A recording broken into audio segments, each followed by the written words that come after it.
misalnya terdengar. Merahnya dinyalakan. Yang saya lagi menggunakan laptopnya yang ini ya, kemarin bermasalah, jadi belum ya jamuran.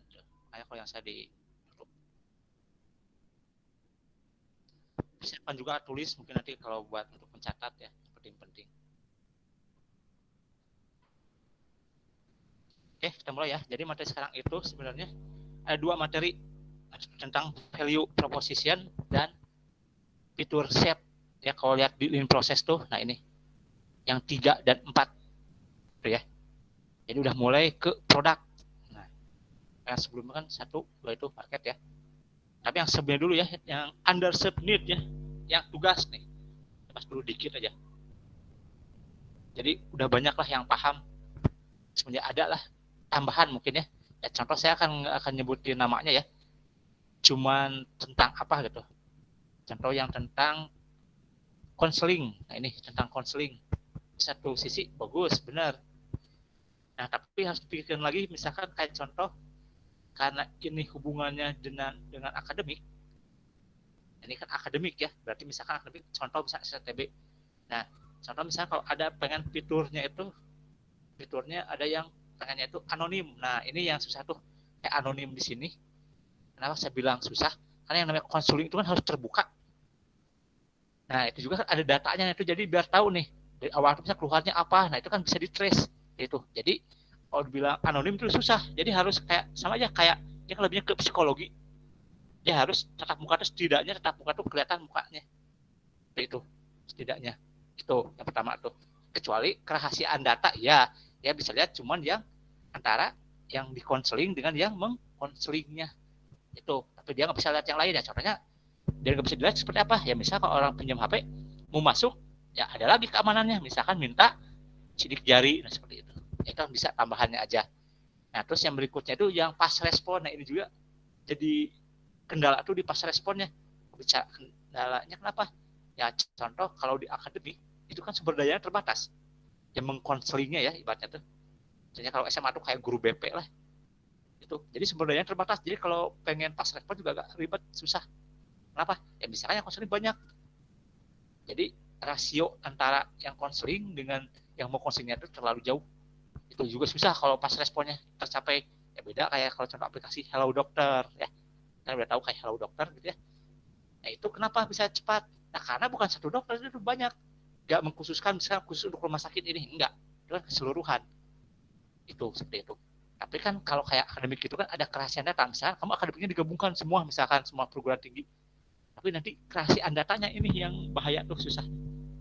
Kalau ini kan lebih bersifatnya kan personal akademik kayak gitu. Contohnya itu ya, yang harus dipahami lebih tuh, lebih seperti itu. Tapi selebihnya udah bagus ininya. Mas bikin lagi ya itunya gitu. Jadi digali laginya. Kalau ini kan lebihnya kan dari seginya. Kalau yang makan seling tuh kamu ibaratnya tuh dari segi itu kayak penggunanya. Nah, tapi sebenarnya ada dua pengguna tuh. Konseling tuh jadi ada dua, yang mau konseling dengan yang mengkonseling. Nah, jadi harus dikonsepnya dua-duanya. Jangan dari yang konselingnya aja, yang mau mengkonselingnya kayak guru BP-nya, ibaratnya kalau SMA ya guru BP lah seperti itu. Nah, itu juga harus dicari nih dari pihak yang itu. Jadi ada dua kalau ini tuh. Ya sama kayak kalau kamu hanya menjual jadi sebagai penjual, kalau pembeli sebagai pembeli. Nah, beda kayak kamu misalkan kamu buat marketplace. Ke marketplace kan berarti kan ada pembeli ada penjual. Berarti dua-duanya itu harus dipikirin. Jadi kalau kamu hanya menjual aplikasi, nanti pikirin pembelinya. Nah, personal itu hanya usernya aja atau bayarnya aja. Itu ya, seperti itu. Itu harus dipikirin lagi seperti itu. Tapi ya selebihnya udah paham setidaknya lah ya kebutuhannya. Sekarang tentang value proposition ya. Kenapa dibarengin dengan fitur set? Nah, karena nanti itu fitur set itu kan berarti fitur-fitur yang ada di aplikasi nanti ke depannya itu nanti berdasarkan apa ya, ini value proposition. Nah, itu makanya digabungkan 45 tuh. 34 ya. Gitu. Nah, sekarang tahu dulu apa itu value proposition. Ingat ya, proposition bukan proporsi, ingat proposition. Kita bisa duduk ke proposisinya. Nah, simpelnya proposisi itu apa? Kalimat pernyataan. Jadi pernyataan ya, kalimat pernyataan. Tapi kalimat pernyataannya ini dia itu harus bisa dibuktikan benar tidaknya. Nah itu. Jadi proposisi itu kalimat pernyataan yang harus bisa dibuktikan benar salahnya. Itu proposisi. Jadi kalau value proposition itu apa? proposisi nilai itu apa? Berarti nilainya ini katanya punya nilai, bisa dibuktikan nggak nilainya itu? Jadi intinya itu seperti itu. Nah di sini tuh proposisi itu salah satunya itu elemen penting yang perlu diperhatikan oleh setiap perusahaan kalau ingin dipilih oleh pelanggan. Selanjutnya yaitu akan lebih mudah menunjukkan pada calon pelanggan soal kelebihan dari produk. Terus yang berikutnya itu alasan membuat produk ini lebih baik dari pesaing atau kompetitor. Jadi apa yang ditonjolkan itu. Nah dari yang tiga itu sebenarnya simpel. Jadi apa simpelnya? Jadi sederhananya itu sebenarnya kalau saya sederhananya itu jadi value proposition itu atau proposisi nilai itu penjelasan mengenai mengapa pelanggan harus memilih menggunakan produk kita, produk atau layanan kita, atau produk atau layanan yang kita tawarkan. Jadi itu penjelasannya tuh. Jadi mengapa pelanggan tuh harus memilih atau menggunakan produk atau layanan yang kita tawarkan? Itu value proposition tuh. Jadi bukan hanya menawan, katanya ada kelebihannya, tapi mana buktinya? Ya itu. Jadi harus bisa dibuktikan. Itu. Ya, jadi intinya tuh itu yang dimaksud dengan value proposition. Nah, bicara dengan value proposition ya, saya bilang aja VP ya. VP itu laporan bisnis itu di sini. Jadi apa saja yang dibicarakan? Nah, di sini ada 4 ya. Di sini tuh. Bisa dilihat ya. Jadi nilai apakah yang kita berikan kepada customer? Jadi manfaat apakah nilai itu apa? Kemudian customer itu pelanggan itu seperti apa? Terus di antara masalah customer, manakah yang kita bantu untuk diselesaikan masalahnya? Dan enggak masalah customer diselesaikan. Yang berikutnya kebutuhan customer mana yang kita penuhi? Yang bisa kita penuhi. Terus gabungan produk dan jasa apakah? Karena kan bisa jadi kita tuh bukan hanya menjual produk, juga jasa. Jadi gabungan produk dan jasa apakah yang bisa kita tawarkan pada setiap customer segmen. Nah, karena kita kan sebelumnya ada yang namanya customer segmen, itu ya, segmentasi pelanggan seperti itu, demografinya seperti itu. Nah, kita bicara udah tahu tadi bilang proposition itu menciptakan nilai untuk customer segmen karena sebagai pengguna. Nah, di sini apa elemen nilai yang bisa menjadi value proposition itu? Jadi apa yang mau ditampilkan, nilai apa pada pelanggan itu yang menampilkan? Ini yang pertama itu sifat baru, kebaruan ya, sifat kebaruan atau newness. Bilang kebaruan. Jadi kan kalau yang kebaruan itu berarti misalnya karena ini baru ada, mungkin orang akan lebih tertarik. Nah itu. Nah di sini bisa dibilang tuh sifat kebaruan itu misalkan yang sebelumnya belum pernah ada, kemungkinan bisa diterima. Nah ini misalkan berhubungan apa? Teknologi. Nah itu misalkan yang mempermudah. Nah kita tuh inovator, menciptakan suatu inovasi. Nah itu yang disebut dengan sifat kebaruan, renewness. Yang berikutnya itu kinerja. Nah ini jadi bicara tentang performance-nya. Ada nggak peningkatan kinerja produk atau jasanya? Bisa meningkatkan apa? Misalkan dari masalah customer apa gitu. Apa yang bisa ditingkatkan kinerjanya seperti itu. Misalkan contohnya misalkan kita tentang sektor PC, misalkan PC-nya lemot, nah kita menjualkan aplikasi yang bisa mempercepat kinerja PC. Nah itu contohnya. Lalu tentang kinerja. Nah berikutnya yaitu penyesuaian atau kustomisasi. Nah di sini udah jelas karena penyesuaian, nah maka di sini tuh ditawarkannya untuk apa? Memenuhi kebutuhan customer yang spesifik karena customize. Bisa nggak? Nah contoh kayak gini, kamu misalkan menjual kaos, nah kadang kaos itu kan udah ada, menerima apa adanya. Nah saya pengen custom misalkan, saya pengen misalkan gambarnya sesuai saya pelanggan. Nah itu kan sekarang tuh ada yang seperti itu banyak gitu, karena dia ayana yang customisasi seperti itu. Jadi desain logo terserah misalkan pelanggan, tapi nanti ada penyesuaian harga misalkan kan tergantung besarnya, kerumitannya seperti itu. Itu contoh dari penyesuaian. Nah, berikutnya yaitu menyelesaikan pekerjaan atau getting the job done. Nah, jadi yang tawarkan itu apa? Jadi bisa membantu customer atau pelanggan itu untuk menyelesaikan pekerjaannya. Nah, contoh misalkan penyewaan mobil misalkan. Nah ini, misalkan nih, banyak kan yang nyewain mobil rental itu, bagaimana dia itu bisa bersaing. Nah itu, apa yang ditawarkannya? Itu, misalkan lebihnya kemananya, biar lebih bisa bersaing. Nah, misalkan yang lain mobilnya bagus-bagus. Nah misalkan kita menawarkan tuh, misalkan apa? Misalkan mobil biasa tapi bisa lebih baik. Misalkan dengan apa? Tentang perawatan mesinnya tentang apa itu, jadi biar dia bisa lebih bersaing. Itu contohnya seperti itu. Berikutnya desain. Nah desain tidak langsung. Nah ini kalau dibilang tuh susah diukur kalau saya bilang desain tuh, tapi penting tuh. Nah ini kenapa penting ya? Contohnya kayak desain tuh, contohnya kayak dua baju kan, kalau kelihatannya pertama visualnya desainnya bagus tuh. Nah ini sasarannya bisa terapan kepada apa? Contohnya industri fashion seperti itu, atau juga produk elektronik karena bentuknya bisa menarik seperti itu desainnya. Terus berikutnya itu merek, status atau brand ya. Seperti itu. Nah ini kadang kan kita tahu mungkin sebagian orang tuh lebih lihat itu ke mereknya brand tertentu. Nanda sosial nah ini. Itu. Mungkin ada yang sukanya yang mahal, kalau punya merek nah seperti itu. Itu. Nah, tapi di sini nah apa yang mau kita tonjolkan itu sebenarnya? Merek statusnya. Itu. Ya, karena banyak sebenarnya ada yang udah punya merek tapi statusnya belum baik itu. Nah, itu juga bisa jadi salah satu yang ditawarkan. Berikut harga. Nah, di sini harga itu misalkan ada penyesuaian harga. Nah, itu misalkan bisa menawarkan harga misalkan sama pesan tapi kita bisa menawarkan harga yang lebih baik, kompetitif misalkan, lebih rendah tapi dengan kualitas atau pelayanan yang sama baiknya. Nah, itu juga bisa juga kan salah satu bisa ditawarkan dari segi harga ya dalam value position itu seperti itu. Berikutnya itu pengurangan biaya ya, contoh misalnya ada promo-promo itu kan buat menarik. Kenapa mereka mau manfaatnya apa? Karena ada pengurangan biaya, contoh seperti itu. Itu ya. Salah satunya ya kayak misalkan ada diskon misalnya kayak itu. Nah, berikutnya yaitu pengurangan risiko. Nah, di sini itu misalkan risikonya apa ya? Misalkan ada garansi kayak misalkan jualan pas datang misalkan ternyata barang nggak sesuai, nah maka kita misalkan ngasih ada garansi. Nah, berarti kan mereka tenang aja ada garansinya, jadi kalaupun barang sudah diterima udah dibayar tapi misalkan nggak sesuai bisa ditukar lagi. Nah, sekarang tuh kan ada garansinya selama misalkan kayak misalkan rata-rata misalkan harus direkam kayak misalkan saat itu ya unboxing gitu ya, itu kan sedikitnya ada garansi asal unboxing seperti itu salah satu yang masuk ke dalam pengurangan risiko. Nah, berikutnya yaitu tentang accessibility atau dalam mengakses. Nah, ini juga kan kadang cepat nggak diaksesnya. Nah, itu juga kan salah satu juga yang bisa cepat buka langsung, fitur tab langsung muncul. Nah, itu juga salah satu yang bisa ditonjolkan.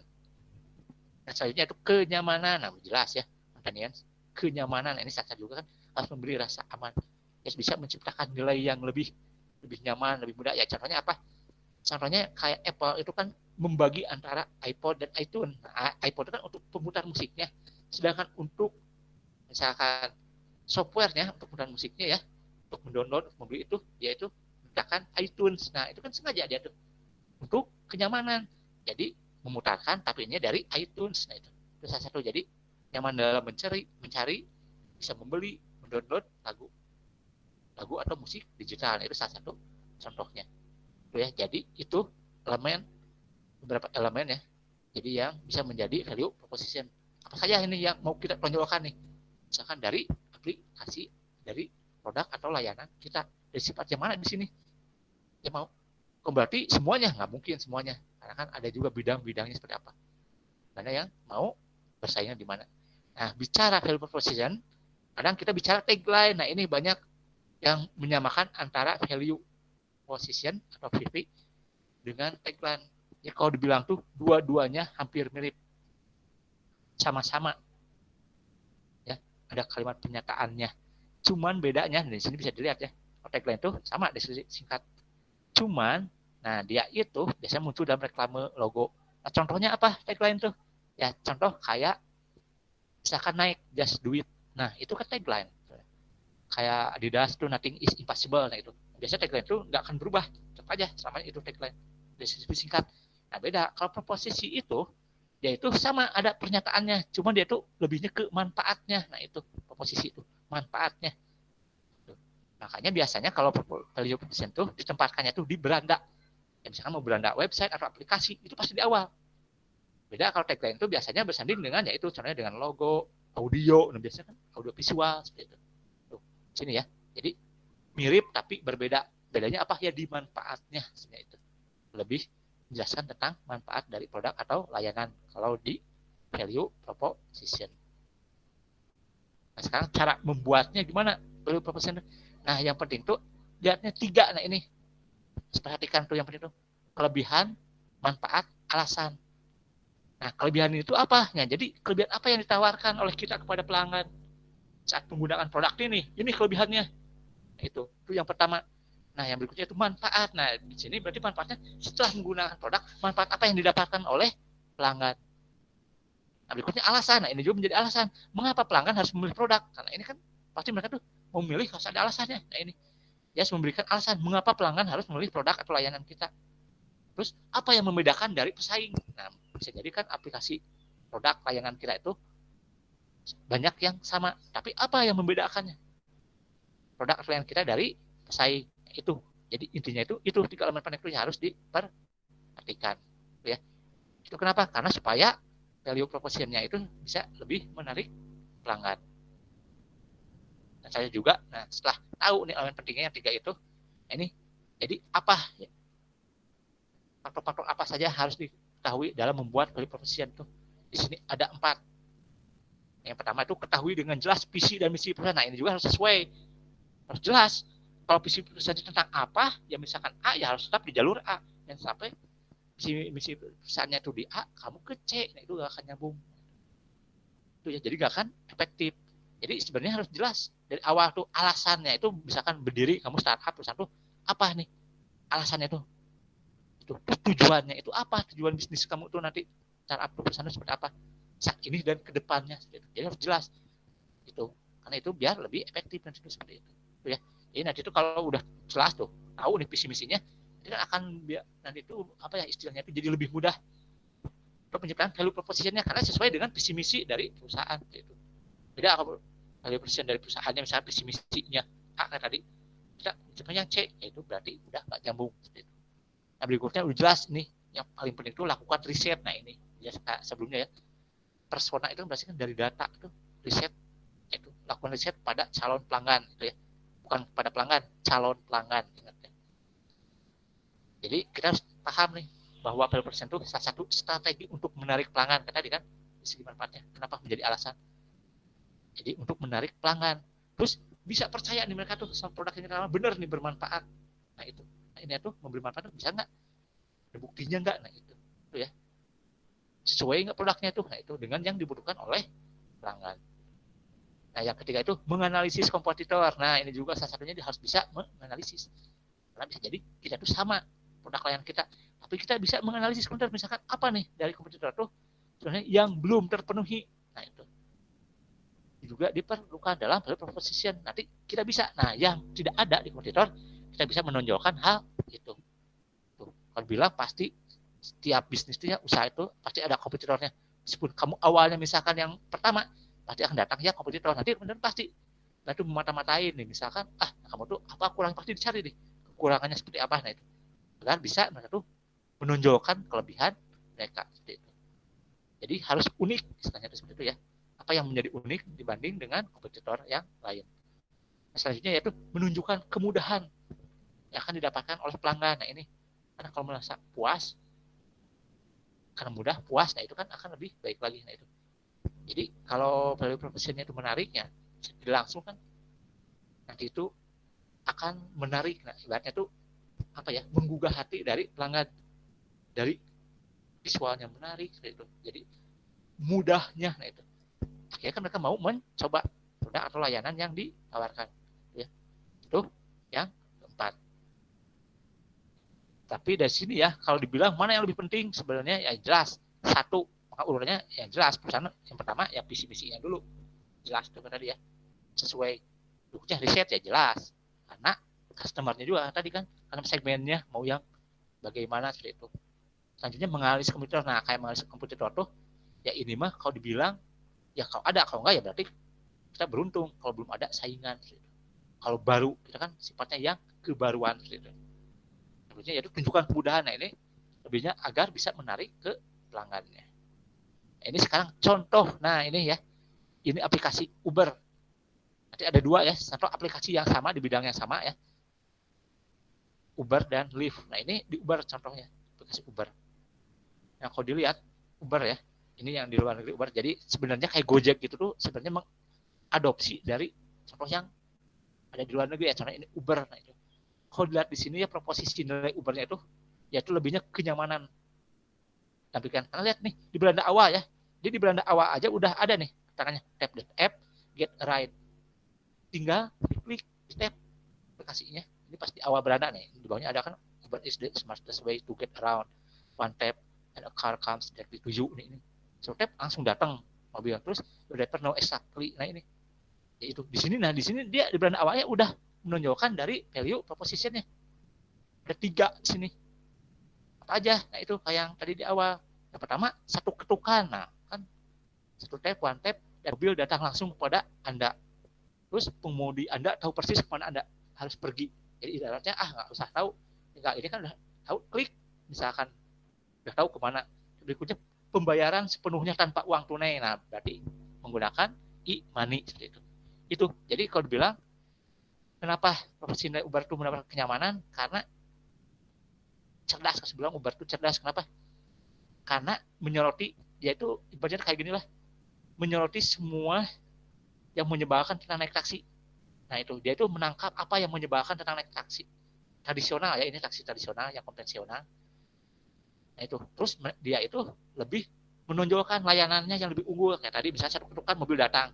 Nah kalau yang konvensional kan harus telepon dulu, contohnya seperti itu, janji dulu itu baru datang. Nah terus berikutnya kalau yang konvensional kan bilang ke supirnya, kadang ditanya kan misalnya supirnya mau kemana, misalnya mau ke sana, oke, itu kan bisa seperti itu. Terus berikutnya, nah misalkan kan kalau uang tunai kadang kembaliannya nggak ada, nah itu ya kenal juga kan bikin waktu lama. Nah itu makanya di sini saya tidak langsung cerdas sebelum Uber tuh. Kenapa?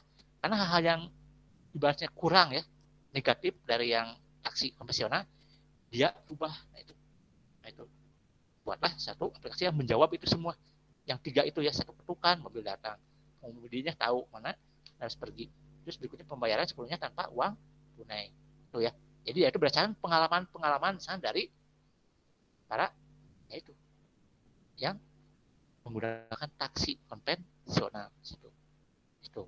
Nah sekarang yang berikutnya, nah ini juga ada yang sama nih, aplikasi yang sama, dia namanya Lyft. Nah kan lihat dulu ya, di situ ada 3 dia tuh. Lihat ada 3 ya. Kalau dari proposisi, nah Lyft itu bagi 3, dia lebih transparan. Kalau saya bilang tuh, yang pertama request dulu, 2 ride, baru 3 pay. Kalau dilihat di sini ya, dari propositionnya itu ada 3. Tapi, nah kalau kita bandingkan ya, kalau secara struktural ya, secara temanya lah, tematiknya mirip ya Belanda Lip tuh, cuma bedanya kok betul langsung satu semua di awal Belanda, ini ada 3. Dan namun kalau dilihat ya perbedaan utamanya apa? Nah sekarang proposisi nilainya nih, soalnya unggul yang mana, Uber atau Lyft? Nih kalau kita bandingin dulu nih, yang Lyft dulu ya, yaitu ada beberapa poin, ada gambarnya kan 1, 2, 3 ya, tuh request seperti itu. Nah tapi ada tapinya nih, jadi benar transparan, tapi di yang satu aja request itu ada lagi tab tuh. Nah ada lagi tab lagi untuk request Lyft, Lyft Line or Lyft Plus. Nah kan ada lagi dia tuh harus request Lyft, tapi nggak dijelasin request Lyft Line tuh apa, Lyft Plus itu apa. Nah itu kan jadi nanti tuh pelanggan juga bingung, ini maksudnya apa request, oke, tapi di bawahnya ada Lyft Line, Lyft Plus itu apa. Nah itu kan membingungkan. Nah yang kedua, nah ini juga sama. Jadi kalau dibilang secara value proposition, lebih baik yang mana? Uber. Kenapa? Dia itu simple tapi dalam, saya bilang tuh langsung gitu. Kalau yang Lyft itu benar lebih transparansi, tapi ya itu membingungkan juga. Itu dari segi itu. Nah itu jadi kalau bilang dibandingkan sebenarnya Uber lebih unggul. Tuh kalau lihat dari situnya ya. Tapi kalau bicara value proposisinya, dua-duanya ada, value proposisinya dapat. Tapi kalau dibandingkan lebih baik yang mana? Value proposisi dari yang Uber itu ya. Jadi di situ value proposisi itu seperti itu. Jadi kan harganya yang Lyft posisinya 3 request. Yang pertama request, 2 ride. Jadi kan ini get pick up by the best nih. Berarti supirnya tuh profesional. 3 pembayaran nih. Hanya bayar. Nah, oke, di sini kata disebutnya transparan. Kelebihannya oke, yang 3 itu. Yang Lyft ini ada contoh yang ketiga nih. Bayar dan di rate. Nah, ini di rating. Nah, kasih baca kayak kasih bintang. Emang betul kayak komponen. Tapi kalau balik lagi, kalau yang ini ya nggak ada. Kayak Uber nih, dia mah nggak ada. Kok intinya kan lebihnya dia mah nih one tap udah satu tutup mobil datang, terus supirnya tahu kemana ini. Terus ini ada lagi ini kan payment is completely cashless, berarti dia itu nggak tunai, non tunai. Nah, tapi dia mah nggak ada rating. Kenapa? Tapi kenapa dibilang menang? Nah karena kadang kita juga kan nggak lihat dari rating. Kadang review itu nggak dilihat juga. Ya, contoh kalau kita misalkan udah pesen aja, contoh ini aplikasi aja ya, misalkan ojek online, ratingnya misalkan jelek, misalkan kita emang lihat rating, tapi kita buru-buru, kita cancel, cari lagi yang lain, nggak juga kan? Secara itunya, kalau untuk kita pengguna nggak terlalu penting sebenarnya. Oke, misalkan kalau di aplikasi, misalkan marketplace, penjualan, emang banyak yang review. Kita kan kadang jadi perbandingan juga, misalnya lihat review, mau beli itu, ya lihat bintangnya, yang beli berapa, dapat bintangnya berapa, itu juga kan kadang lihatnya dari situ. Nah, tapi kan nggak melulu juga kayak gitu. Kenapa? Ya misalkan gimana kalau orang yang baru buka, belum ada yang beli. Berarti kalau kayak gitu kan, nggak akan ada yang mau beli. Saya mau yang beli yang udah ada bintangnya. Ya nggak juga. Nah itu. Karena kita juga bisa percaya, nggak apa-apa. Rating ini juga misalkan, kita mah kan prinsipnya misalkan ada garansinya. Kalau nggak sesuai, nah kayak itu. Nah, tadi misalkan ada pengembalian dana. Atau selama itu misalkan direkam unboxingnya. Itu kan jadi jaminan juga. Jadi rating nggak masalah. Terus berikutnya misalkan ternyata belum dikirim juga, bisa ada cancel kalau misalnya tuh kayak gitu. Misalnya kalau dalam jangka waktu tertentu, misalkan udah tentuin ya, misalkan dari pihaknya marketplace misalkan belum dikirim juga, langsung di cancel. Nah berarti itu ada jaminan juga, garansi buat kita. Ini sebenarnya nggak juga melulu lihat dari rating, review situ. Karena kadang kita lihat juga kan dari harga misalnya. Terus kita butuh banget nih, pas dilihat ternyata dana pas-pasan, pas dilihat ada yang pas, tapi misalkan jauh.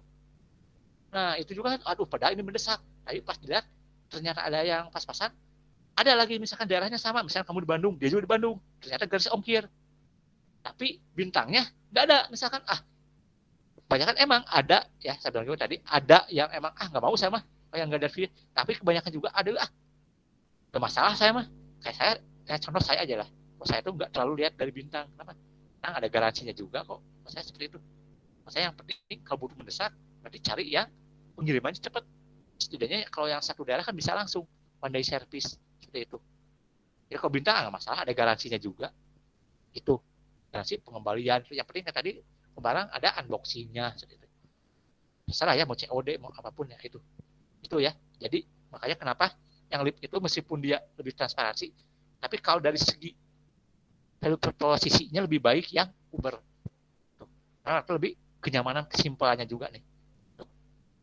Itu ya sedikit dari value proposition. Ini nanti ada sebenarnya ada lagi gimana cara lebihnya itu untuk membuat value proposisi itu ada nanti pakai apa, nah itu yang namakan value proposition canvas. Nah itu juga berdasarkan apa dari yang sebelum-sebelumnya, soalnya berdasarkan dari persona yang telah dibuat gitu. Di situ nanti bisa jadi sebagai patokan istilahnya itu seperti itu pakai value proposition canvas. Jadi antara kita ya ibaratnya produk layanan dengan customer, jadi antara dua itu salah satunya nanti minggu depan ya menggunakan value proposition canvas. Jadi nanti biar kita lebih dalami lagi gitu, poin-poin apa sih yang harus ada di value proposition itu, apa saja harus dipenuhi, faktor-faktor apa yang ada, nah itu nanti ada di value proposition canvas. Tapi ya tetap berdasarkan value proposition tadi, kita mau nonjolin apa nih value propositionnya itu, lebihnya ke mananya, nah itu ya itu yang ditonjolkannya seperti itu ya. Jadi sedikit, nah tapi kalau dibilang jadi value proposition itu jelas ya, pernyataan, ingat pernyataan biasanya di beranda, nah ini kayak di awal nih yang lihat kan lebihnya ke manfaatnya, dari segi manfaatnya, keunggulan. Karena Uber kan ini one tap, wah unggulnya dia mah satu tap udah langsung, tinggal satu tap aja itu udah menunjukkan nih orang kenapa mau, gak ribet ini mah itu ya. Itu salah satu contoh dari value proposition. Oke silakan, ada yang mau tanyakan?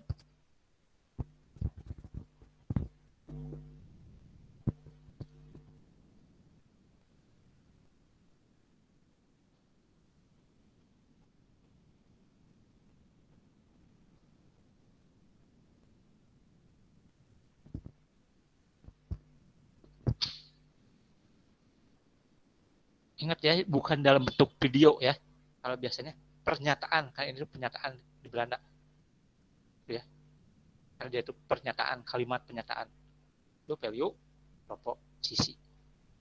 Jadi kalau bilang kayak tadi ya, ada 11 tuh yang kebaru gitu, gak mungkin kamu semuanya, itu gak mungkin. Itu mah salah satunya mana yang mau tonjolkan, itu kalau dibilang tuh. Ya contoh, ya nanti juga adalah kayak kenapa yang kita tuh contohnya banyak yang sama tapi yang bertahan cuman beberapa. Nah, karena dia tuh pasti ada faktor-faktor lebihnya. Contoh kayak ada Gojek, ada Grab, ada yang lain kan. Tapi sekarang yang bertahan Gojek dan Grab. Kenapa yang lainnya udah hilang aja? Nah, itu pasti ada faktor-faktor lainnya. Nah, itu kelebihannya apa? Nah, itu pasti ada di situ. Ini harus bisa melihat yang tadi salah satunya apa? Analisa kompetitor. Nah, itu analisis. Kalau kita sama, ingat, beda kalau bicara tentang kebaruan, new-nya. Bilang tuh banyak yang bisa digali tuh. Artinya tadi value proposition tuh kita bicaranya nanti tuh ke customer segment. Awas. Karena intinya kan targetnya dulu sesuai. Terus sesuai juga dengan visi misi, awas, nah itu juga. Ya capai. Nah, itu tadi enggak sesuai nanti visi misinya apa. Ya, contoh kayak kita itu bidangnya pertanian, tiba-tiba langsung ke bidang yang lain. Ada itu kan jadi beda lagi, itu kan berarti udah nggak sesuai. Nah, itu. Kalau bidang misalkan teknologi, ya udah teknologi. Yang hubungan teknologi apa yang bisa dimanfaatkan dengan teknologinya. Nah, seperti itu. Harus tetap sama visi misi, terus jelas dulu. Ya wah, kamu bidangnya misalkan konveksi misalkan nih, ya udah konveksi, itu kan luas. Apanya lebihnya? Ada teknologinya, lebihnya misalkan kamu lebihnya misalkan misalkan kamu menjual kaos tapi tanpa jahitan. Nah, itu kan bisa keren lagi. Kaos tanpa jahitan, itu kan belum ada kayak gitu di kita ya. Nah itu jadi nyaman, kenapa? Karena nggak pakai jahitan ini. Terus customize juga, jadi sistemnya contoh kayak gini lah, misalkan marketplace, banyakan tuh kan kita kadang lihat misalkan produknya nih kita lihat, tapi kadang nggak sesuai. Nah kita pengen bisa nyoba dulu. Nah misalkan kelebihannya kita menawarin dari teknologi, misalnya kita menanamkan AR, augmented reality, jadi pas orang klik misalkan produknya, misalkan beli baju ya misalkan ya, kita tinggal ini ke badan kita, misalkan layar kamera misalkan HP, nah nanti bisa langsung kelihatan pakai kaos kita tuh yang dipilih pas enggaknya, bagus enggaknya di situ. Itu salah satu misalkan menerapkan teknologi AR, misalkan ada AR-nya, jadi orang tuh sebelum beli tuh mau nyoba dulu, tapi nyobanya secara online.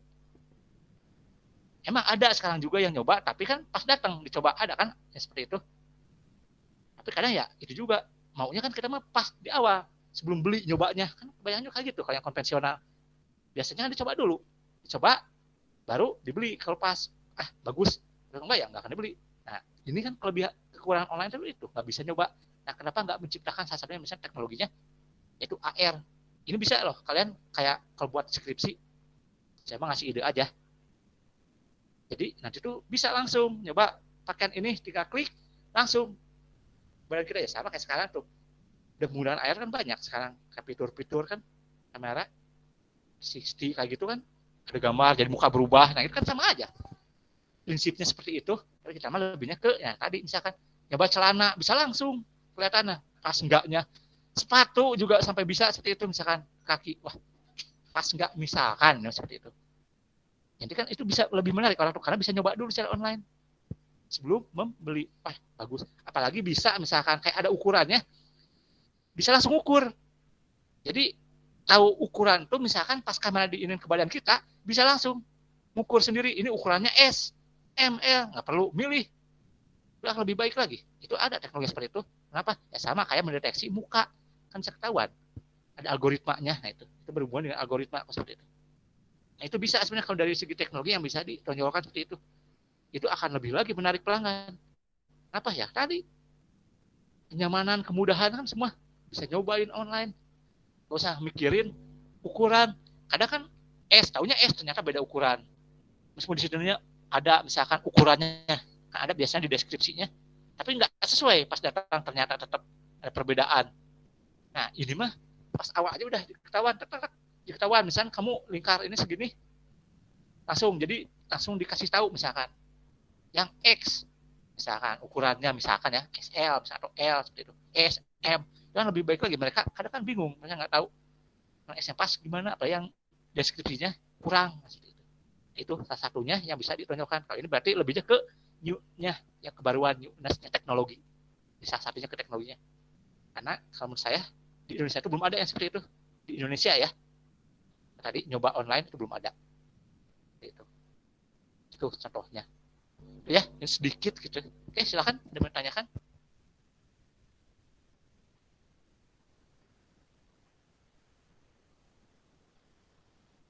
Jadi banyak ya. Kayak sekarang kenapa contoh yang lain itu perang harga. Nah, itu kan banyak promo. Kayak contoh nih. Kalau sekarang itu kalau saya udah karena saya mencoba ya marketplace di Indonesia ya. Sebutin aja Shopee, Tokopedia, Bukalapak, Lazada. Kalau saya di antara 4 yang paling baik menurut saya yang pakai itu Shopee. Kenapa? Banyak gratis ongkirnya, potongannya lebih gede. Jujur aja, 20.000 potongannya. Jadi kalaupun dari luar, misalkan, tenang aja potongannya, 20.000. Oke, kalau dari segi, misalkan ongkos kirim, Lazada lebih baik. Dia 9.000 per 1 kilo. Kalau bilang, dia itu. Tapi potongan 6.000 biasanya. Nah itu jadi pertimbangan. Kadang, tapi ya itu, lebih banyaknya itu di Shopee, kalau saya bilang tuh. Dia itu lebihnya di perang harganya, dia mainnya di harga. Sebenarnya dia itu banyak vouchernya. Beda dengan Tokopedia itu menurut saya pelit. Karena harus misalkan sampai berapa dulu nih bisa belanja baru dapat voucher seperti itu. Kekurangannya dia itu seperti itu. Cuma dia menangnya di apa? Yaitu menangnya di marketingnya. Maksudnya apa marketingnya? Ya contohnya apa? Brand ambasadornya. Nah dia itu menangnya penariknya di brand ambasadornya, yaitu K-pop, tahu lah ya, bisa disebutin siapa. Nah, itu dia menangnya cuma di situ aja. Tapi kelebihan lainnya Shopee, ya udah dia mah di harganya aja. Shippingnya itu lebih baik. Menurut saya ya, karena saya kan pengguna membandingkan. Nah, itu. Kalau Bukalapak, menurut saya itu kurang. Kenapa? Karena nggak lengkap. Menurut saya Bukalapak tuh, kalau saya bilang, kenapa susah bersaing, kurang lengkap. Jadi toko juga lebih banyak yang lokal-lokal juga nggak semuanya di Bukalapak. Itu. Terus kan kalau yang Shopee itu kan kayak Tokopedia, Lazada itu kan ada yang barang dari luar. Kadang kita tuh pas lihat barang yang ada yang dari luar. Itu Bukalapak kan enggak. Itu. Jadi banyak. Itu kan jadi pertimbangan-pertimbangan. Nah itu. Hanya kenapa bisa bertahan. Ada yang satu segi itu lebihnya di mana. Nah, itu. Ya, itu hanya contoh gitu. Saya sebagai pengguna. Gitu. Oke, ada yang mau tanyakan? Silahkan.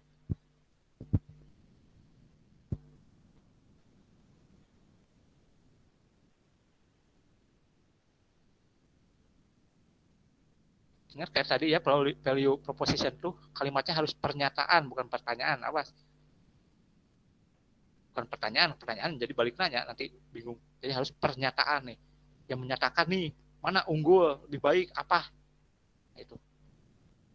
Itu yang harus ditonjolkan tuh. Free shipping, misalkan selalu gratis ongkir. Nah, itu kan bisa jadi juga salah satu keunggulan sebenarnya. Misalkan itu, apalagi misalkan kalau sekarang kan kayak berat 1 kilo harganya misalkan 10.000, 2 kilo kan jadi 20.000.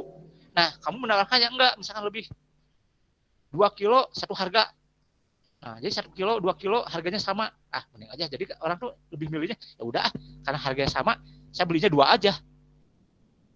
Jadi penarik misalkan beli 3. Kayak misalkan kamu jualan yang barangnya misalkan beratnya 900 gram kan, karena ada yang seperti itu. 1 kilo, anggap aja 1 kilo produk kamu tuh 10.000, kamu nawarin beli 5 ada potongan harga, beli 5 harga cuma 5.000. Bayangin orang kan, wah ini untung banget, cuma beli 1 aja 10.000, tapi beli 5 ternyata malah jadi ongkosnya 5.000. Nah itu bisa juga penarik tuh itu. Nah, sekarang kan kenapa bisa kayak marketplace itu gratis ongkir, bukan berarti mereka rugi, jangan salah, kan dari hal-hal yang lainnya mereka dapat untung tuh ya, kayak orang ngakses. Nah itu, jadi jangan lihat tuh dari satu orangnya, jadi banyak orang yang lain. Kayak misalkan ada kayak COD, misalkan ada garansi kecil, nah misalkan, nah ini kan suka ada garansi. Kadang kan kita lihatnya cuma 100 perak, 200 perak, nah kan kecil. Padahal kalau dihitung dari 1 juta, itu kan jadi gede. 100 perak tuh kali 1 juta kan 100 juta. Benar nggak? Itu dari transaksi. Nah itu. Dan kita bilang, kalau COD misalkan kan ada biaya penanganan istilahnya tuh. Biasanya kalau barangnya lebih baik, lebih bagus ya mahal kan penanganannya lebih beda lagi kan kalau barangnya seperti itu. Kadang lihat penanganan misalkan 20.000, kamu belinya misalkan laptop misalkan nih, penanganan 2.000 karena kamu COD misalkan nih. nggak apa-apa lah. Nah, 20.000 itu sebenarnya kan gede. Kalau misalnya transaksi seharinya bisa ada 1.000 seperti itu, ya. Jadi sebenarnya jangan lihat kenapa bisa dia tuh menawarkan gratis ongkir, karena di lainnya juga jadi diputerin lagi mereka tuh, biar bisa tetap berjalan. Itu makanya ada free shipping, terus diskon, kadang kan ada, nah seperti itu. Terus dia tuh bisa juga misalkan ini kan kita udah beli produk apa aja, nah merekomendasikan, sekarang udah banyak kali gitu pakai algoritma, rekomendasikan kalau barang baru langsung masuk, misalkan ini rekomendasikan barang, nah itu juga salah satu keunggulan. Ya menunggu dulu ini produk yang sama, nah ini itu salah satu juga jadi kenyamanan. Nah itu jadi nggak harus buka-buka terus, yang barang kita butuhkan ada di situ semua. Nah ini ada perbandingannya. Itu contoh-contoh dari value proposition itu ya. Jadi menonjolkan apa nih kelebihan, manfaat, seperti itu, keunggulan. Itu contohnya seperti itu. Oke, jadi intinya kan udah paham ya. Kalau value proposition itu nilai apa yang ditonjolkan itu. Jadi kan harus dibuktikan. Nah itu harus dibuktikan. Itu kan proposisi itu harus dibuktikan. Bukan hanya ngomong aja, hanya pernyataan aja, enggak, harus bisa dibuktikan. Nah, katanya gratis ongkir, tapi pas kamu ini ternyata 20.000 malah jadi 30, dia di 30.000, lah ini berarti bukan gratis ongkir. Bahaya, awas, bukan gitu, 20 ya tetap 20. Kecuali kalau ada biaya penanganan ya nggak masalah. Jadi sampai biaya penanganan tuh kayak ongkos, ya itu ya bahaya. Ya misalnya kalau kayak biaya penanganan 1.000 ya nggak masalah, orang pasti nggak akan mempermasalahkan. Itu contohnya seperti itu. Ya, itu dari value proposition. Jadi banyak sebenarnya, tapi harus dibuat tuh sebenarnya ya itu, kayak orang tuh kadang lihatnya di awal doang menarik, ya itu yang bikin menariknya itu sesimpel mungkin, tapi bisa orang menarik. Cuma kayak kalian tuh ke bioskop, itu kan lihat gambarnya, anggap aja nah itu tuh berandanya, orang kadang kan lihat dari gambar aja udah ketahuan, ini filmnya nggak rame. Ini contoh aja lah, itu kan lihat dari posternya, nggak rame, lihat ini ya, wah itu kayaknya rame nih, kan udah tahu juga pas lihat kan poster bioskop, dari posternya udah ketahuan ini pasti film horor, ini film perang, ini film romance, udah ketahuan, jadi udah jelas. Nah seperti itu ya, sama proposisi juga harus jelas. Ya sampai membingungkan ini tuh sebenarnya apa gitu. Nah, Uber kan jelas ini untuk mobil, jelas di pernyataannya juga. Kayak free shipping, nah free shipping itu free shipping apa, kamu tuh bidang apa, harus jelas di awal juga. Dan sampai free shipping itu, tapi kamu jual apa, tapi nggak dijelasin di awal. Nah itu juga harus jelas. Nah itu katanya gratis ongkir, tapi gratis ongkir untuk apa? Nggak dijelasin kamu tuh bidang bisnisnya apa. Itu juga pasti salah. Karena harus jelas nih. Kita tahu misalkan, kamu misalnya sepatu, khusus sepatu, misalnya udah jelas sepatu aja. Ya tuh. Jual segala jenis sepatu merek. Nah misalkan original, misalkan gratis ongkir. Nah, itu. Seperti itu ya. Jadi harus jelas di awal tuh seperti itu. Terus ada. Silakan. Ada yang mau tanyakan nggak?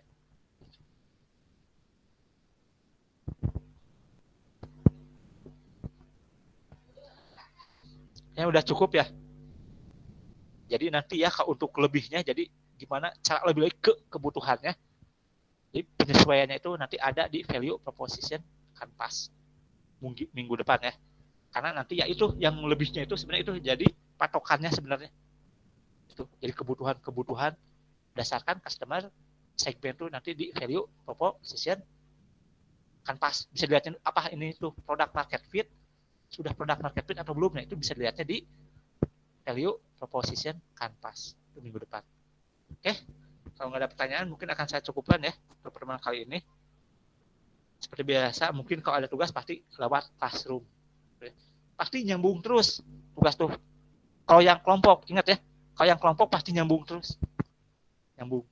Mungkin ya sampai UAS juga pasti nyambung terus. Kecuali ya kalau misalnya UTS ujian buat ini, kalau kamu mulai lagi ya silakan terserah. Tapi mungkin kalau mulai dari awal mungkin akan nyita banyak lagi waktu gitu. Jadi mending ngikutin aja. Paling dikoreksi aja, perbaiki gitu ya. Jangan merubah tuh lebih lama lagi sebenarnya. Perbaiki aja seperti itu, koreksi. Oke. Mungkin untuk pertemuan kali ini akan saya cukupkan dengan ucapan alhamdulillah. Wassalamualaikum warahmatullahi wabarakatuh. Waalaikumsalam warahmatullahi wabarakatuh. Terima kasih.